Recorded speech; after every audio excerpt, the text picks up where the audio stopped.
আজকে আমি করছি জিবে গজা। মা আসছেন, দেবীপক্ষ পড়ে গেল, মা দুর্গা বাড়িতে এসে গেছেন, এখন ভালো মন্দ করে খাওয়াতে হবে। তো সেই জন্যে আমি আজকে ভাবলাম যে একটু জিবে গজা করে মাকে দেয়া যাক, কেমন হয়। তো প্রথমে ময়দা নিয়েছি, তারপরে আমি আলু জিরে নেবো একটুখানি, নুন নিয়েছি আর ঘি ময়ন দেবো। এই যে এই ঘিটা ময়ন দিচ্ছি, মিশিয়ে নিলাম সব কিছু।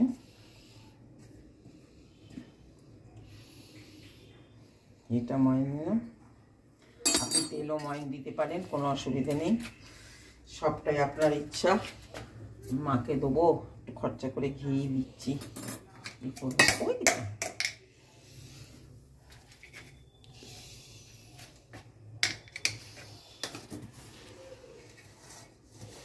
এটাকে ভালো করে মিশিয়ে নিতে হবে।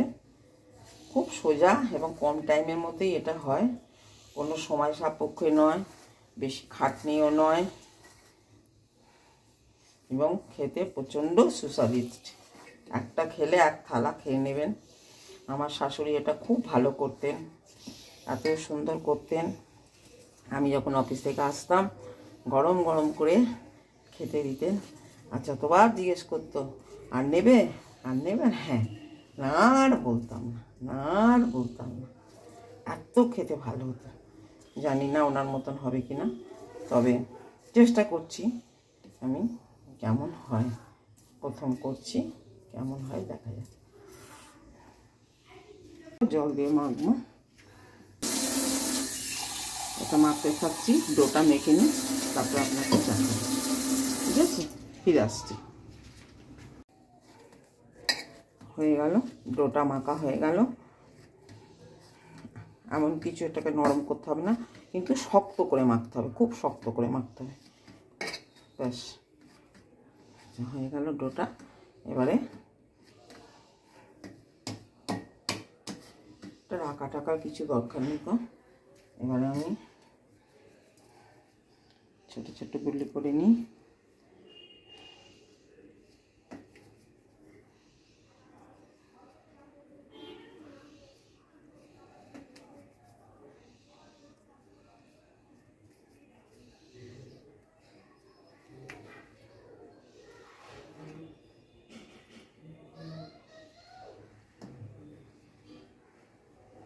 ব্যাস করে নিয়ে এগুলোকে আগে বেলে করে দেখি কেমন হয়, তারপরে আবার এরমভাবে গোলটা করছি, এরমভাবে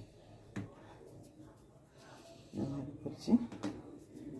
খুব মোটাও হবে না, খুব পাতলাও হবে না, বড় সাইজে হবে না। সাইজটা আপনি যেরকম চাইছেন সেরকম করবেন।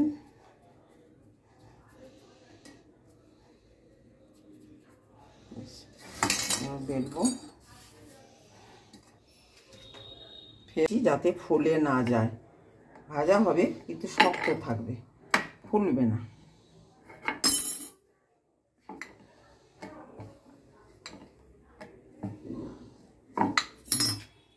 এটাকে এরকম করে গর্ত করে দু সাইডটা এরকম করে গর্ত করে নিলে কী হবে, তাহলে ফুলবে না, ভাজবে না। ভাজা ভালো হবে কিন্তু শক্ত থাকবে, ফুললে তো নরম হয়ে যাবে। সেই জন্য টেকনিকটা।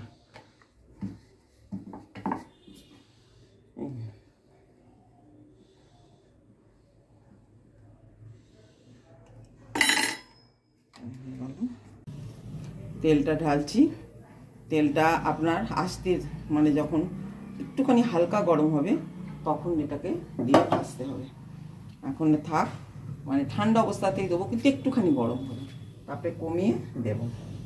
কতক্ষণ আমি আরও বেলতে থাকি, হালকা গরম হোক, ফিরে আসছি। তেলটা ঠান্ডা অবস্থা আমি আগে ছেড়েই দিচ্ছি। এই হয়ে গেছে আমার বেলা।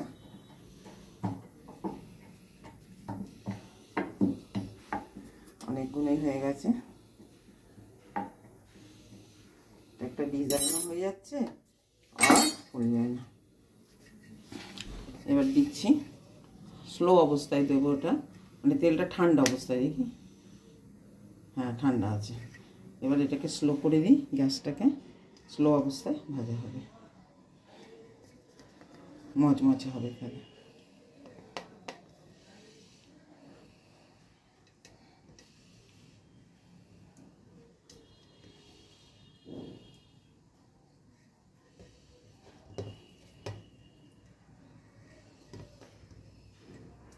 ব্যাস হতে থাক ওগুলো, ততক্ষণ দেরি কম আঁচের মধ্যে ওটা হচ্ছে।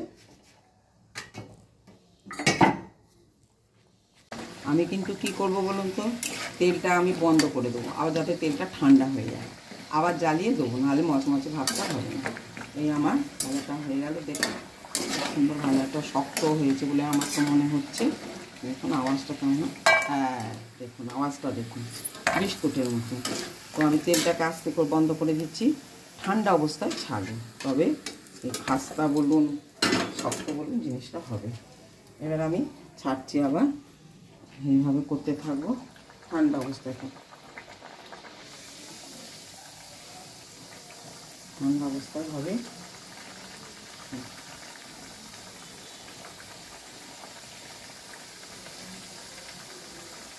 এরকমভাবে করতে থাকছে। গ্যাসটা কিন্তু বন্ধ করে দিয়েছি, ঠান্ডা অবস্থাতেই হচ্ছে। হ্যাঁ, কতটা গরম দেখুন। আমার শাশুড়ি এত তাড়াতাড়ি করতো, এটা কি বলবো। অফিস থেকে এসে জামা কাপড় ছাড়তেই দেখে এসে উনি থালা নিয়ে, গজার থালা নিয়ে দাঁড়িয়ে গেছে। হ্যাঁ, আমি চিন্তাও করতে পারতেন না যে এই জিনিসটা আমি এক্ষুনি করে নিয়ে আসতে পারবো। যাই হোক, গুণ প্রচুর ছিল, খুব ভালো ভালো খাবার বানাতেন, মিষ্টি অ্যাটলিস্ট অন্তত মিষ্টিগুলো খুব ভালো ভালো বানাতেন। তো দেখি ওনার দেখে শিখে কেমন করতে পারি। দিস ইজ ফার্স্ট টাইম, কোনোদিন করে খাইনি, উনি মারা যাওয়ার পর থেকে ফার্স্ট টাইম খাচ্ছি। এই করে ভেজে নিই, তারপরে কীভাবে করবো দেখতে হবে। তো আমাকে দুবারে করতে হবে, অতগুলো হয়েছে প্লাস এইখানে তো অনেকগুলো হয়েছে। আমি এক কাপ করে চিনি নিয়ে আমি করছি।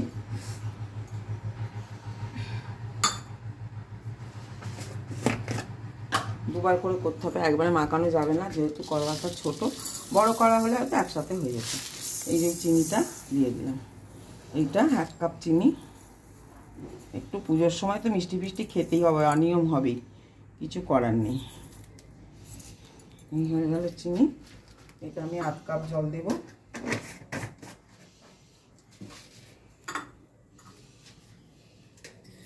বেশি জল দেবেন না, কারণ চিনিটা একটু আটা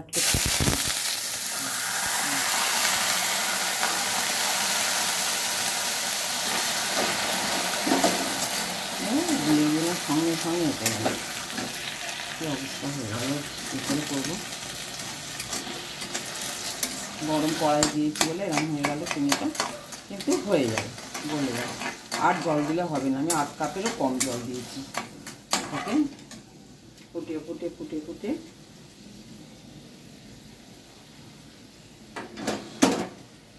1/2 কাপও জল দিইনি, তারও কম দিয়েছি। ওকে এবারে ফুটিয়ে ফুটিয়ে সাদা মতন করে ফেলবো। তারের মতন তো হবেই, কিন্তু আরও শুকনো শুকনো মতন হয়ে যাবে। এরপরে যে রসটা করবো আমি আরও কম জল দেবো। 1/2 কাপ জলের থেকেও আমি কম দিয়েছি, পারলে আর একটু কম দেবো, কারণ এটা নিয়ে বেশি এ করার কোনো দরকার নেই। চিনিটা জাস্ট গুলে গেলেই হয়ে যায়, তারের দরকার নেই কম। জলটা কম দিলেই দেখবেন রসটা আট মতন অটোমেটিক্যালি হয়ে যায়।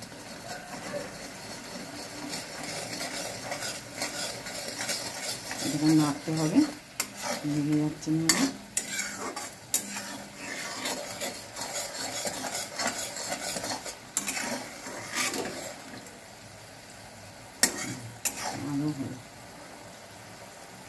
তারের মতন দরকার নেই, চিনিটা বেশি নেবেন, জলটা খুবই কম। আমার একটু জলটা আমি 1/2 কাপেরও কম নিয়েছি, আরও কম নিলে আর একটু তাড়াতাড়ি হয়ে যেত, ভালো হতো।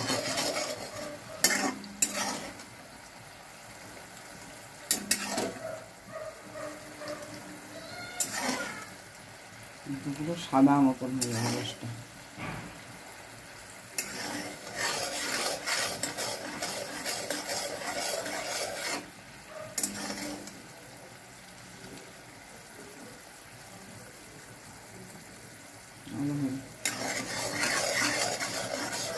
যত কম জল হবে তত তাড়াতাড়ি চাশনিটা তৈরি হয়ে যাবে এবং শুকনো শুকনো হবে। যত চাশনিটা শুকনো হবে তত জিনিসটা মাখাতে সুবিধা হবে। সব ভাজাগুলো তো করবো না, কিছু দেবো, আবার কিছু আলাদা করে করাতে হবে। আর একটুখানি হবে।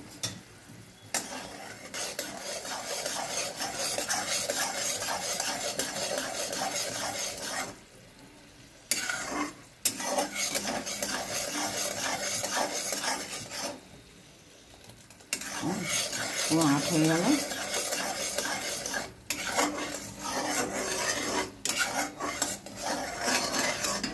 এটা আলু শুকনো করা যেত, কিন্তু এগুলো দিয়ে এবার এটাকে মাখিয়ে নেব।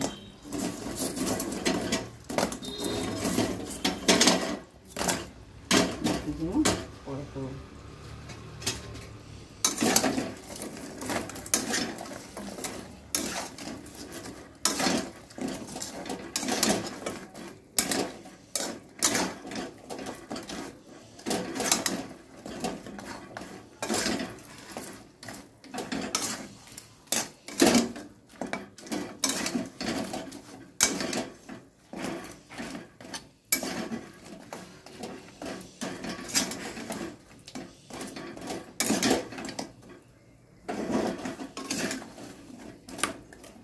সবগুলোকে এইভাবে মাখতে গেল।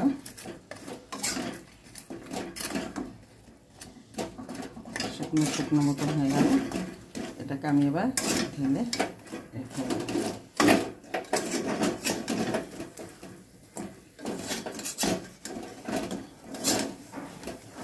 হয়ে গেল। কড়ার মধ্যেই চিনিটা শুকিয়ে যাবে। কড়ার মধ্যে যদি চিনিটা শুকিয়ে যায় তাহলে গজার গায়ে দেখবেন সাদা সাদা করে লেগে যাচ্ছে। খুব সুন্দর একটা রেসিপি, সুইট ডিশ এটা একটা। এখন মা এসেছেন বাড়িতে, রেগুলার এগুলো তৈরি করুন, করে মাকে দিন, পরিবারের সবাইকে খাওয়ান, খুব খুশি হবে।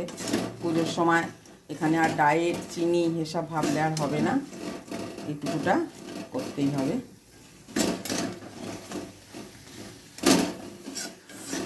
চিনিটা গায়ের মধ্যে শুকিয়ে নিলাম গজাটার মধ্যে।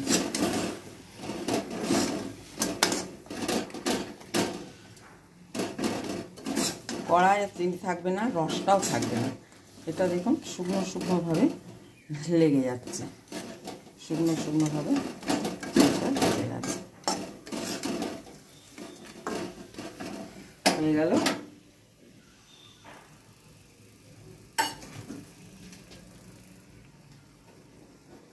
গজাটা ঢেলে দিলাম, এই হয়ে গেল গজা।